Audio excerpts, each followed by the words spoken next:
गुरुजी, जो ब्रह्म विद्या है उसको गुप्त विद्या कहते हैं। ऐसा क्यों?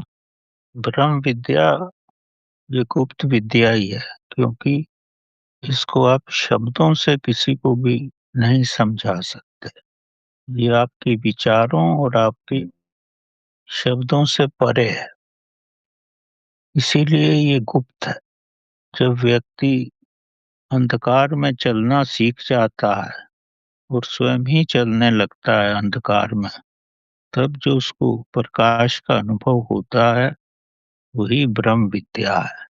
ये इतनी सरलता से नहीं होता। सबसे पहले आपके पूर्ण संचित कर्म जो हैं वो शून्य होने चाहिए, क्योंकि ब्रह्म विद्या धरातल के अंतिम परत पर है। जब तक ऊपर की सब सतहें नहीं हट जाएंगी, तो धरातल के अंतिम परत तक आप नहीं पहुंच सकते। इसीलिए ये गुप्त विद्या है, आपको पहुंचाया भी नहीं जा सकता।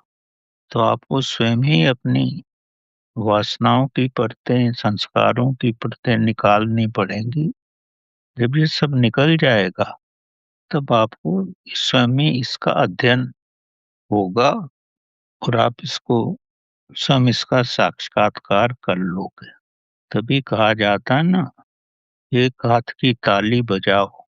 जब एक हाथ की ताली आपको सुनाई पड़ेगी, इसका मकसद आप में मौन जो है, या दूसरे शब्दों में कहो, आपकी मौन की अवस्था आ गई है। तब आप पूर्ण रूप से शांत हो। जब आप पूर्ण रूप से शांत हो जाओगे, तब आपको एक हाथ की ताली का आभास होने लगेगा। तब आपको लगेगा कि आपके भीतर कुछ चल रहा है। इसको अनंत नाद कहो, ओम की ध्वनि कहो, या प्रकाश का प्रकट होना कहो, कुछ भी रूप दो। उसके बाद ही आपको स्वयं ही ब्रह्म विद्या का आभास होगा। ये सिखाई नहीं जा सकती, ये स्वयं ही सीखनी पड़ती है। गुरु आपको रास्ता दिखा सकता है। जब तक आप स्वयं का जीवन नहीं सुधारोगे, आपके पुराने कर्म शून्य नहीं हो जाएंगे, उसके बाद ही ये ज्ञान स्वयं ही उदय हो जाएगा। ब्रह्म विद्या ही आत्म विद्या है। आत्मा ही ब्रह्म है। ये जानना कि मैं कौन हूँ, यही ब्रह्म विद्या है। नाम अलग अलग है सब एक ही। सारा ब्रह्मांड एक ही है। जब आप अपनी आत्मा के साथ हो गए, तब आप कैवल्य अवस्था में आ गए। कैवल्य अवस्था ही शून्य अवस्था है, यही महाचेतना है।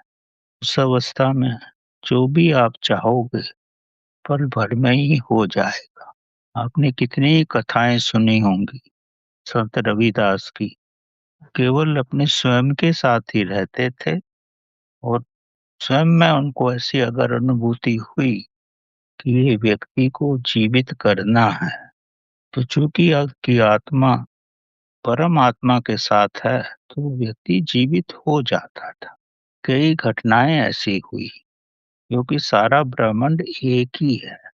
आप एक लहर हो। लहर समुद्र से ऊपर है। अगर आप ऊपर रहकर समुद्र से आपका कनेक्शन हो, आप सरलता से समुद्र में जा भी सकते हो और वापस भी आ सकते हो। तब आप ब्रह्म के साथ एक हो। उस अवस्था में लहर शून्य भी हो सकती है और महानतम रूप भी ले सकती है। अगर आपकी अवस्था वैसी हो जाएगी, तो जो आप सोचोगे वो सब हो जाएगा। यही आत्मज्ञान है, यही ब्रह्म ज्ञान है, और यही आत्म साक्षात्कार। इसके बहुत सारे स्तर हैं। महानतम स्तर जो मैंने बताया वो ये है। लेकिन ज्ञान होने से आपको पगडंडी मिल गई, अब आपको चलना है।